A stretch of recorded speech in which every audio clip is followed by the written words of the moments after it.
I'm Max Brantley with the Arkansas Times on Friday, March 21st. Let's start with news that didn't happen in Little Rock today.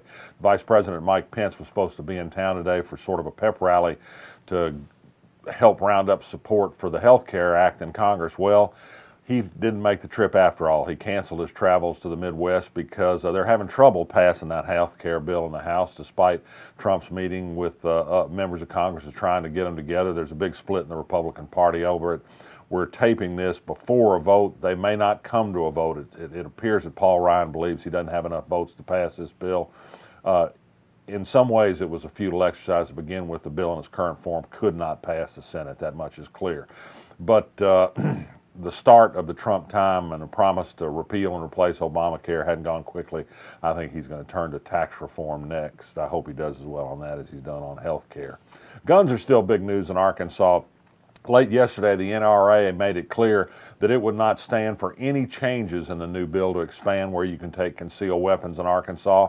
The governor says he's behind an effort to at least keep UAMS and the state hospital and Razorback football games and all college athletic events as places where expanded guns aren't allowed. But the NRA says no, that just demonizes gun carriers. And you know they want guns everywhere for all people. Charlie Collins, who sponsored this legislation to begin with, also says he's now having some second thoughts about allowing concealed carry permits in public daycare centers such as they operate at the University of Arkansas. Too bad they didn't think about some of these things on the front end. There are extensive hearings underway at the state prison down at the Cummins unit, clemency hearings for death row inmates who are asking to have their death sentences commuted. They're scheduled for execution among 8 over 10 days in April. One inmate, for example, has said that he's innocent of the crime, something the prosecutor takes great exception to. These are always very emotional and sometimes drawn out hearings.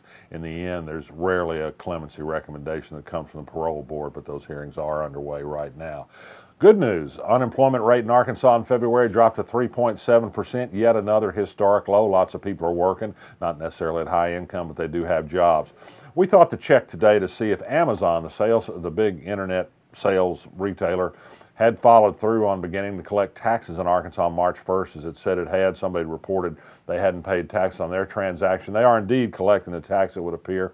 However, they collect it only on direct Amazon sales. You know, Amazon offers some items from other independent retailers, and apparently they're not collecting the tax on those sales. At the end of the month, we'll get some idea, although the state law prohibits a specific account, of whether that's having a big impact on revenue. Lawmakers have a lot of uses for that money if they do.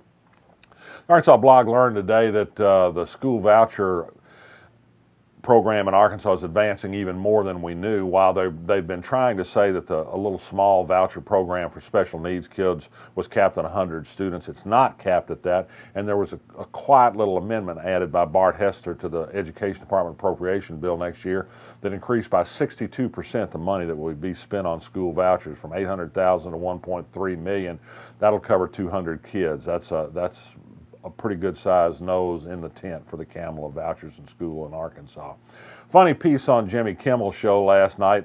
Comedian Patton Oswalt tried to see if what Mike Huckabee puts out on his Twitter account is funny. The audience thought it was pretty much of a groaner. Not a very good night for Mike Huckabee. He was laughed at, not with, on Jimmy Kimmel's show last night. It's kind of funny to watch. You can see the clip on the Arkansas Blog. And finally, one more piece of perhaps good news. It sounds like it could be, tastes like it. Jones Barbecue Diner in Marianna, been in business more than 100 years, selling smoked pork shoulder. It's a James Beard Award winner, one of the inaugural class of the Arkansas Food Hall of Fame.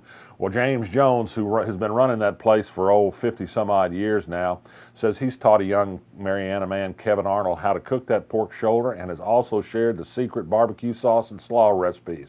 Kevin Arnold has opened up his own Jones Barbecue Diner at noon tomorrow in Jacksonville, 515 James Street. I'm betting there'll be a crowd of people lined up to see if it matches the real stuff in Marianna. Sometimes barbecue doesn't travel well. We hope this one does. I'm Max Brantley. I'm going to resist at least until Monday. I'll be back then.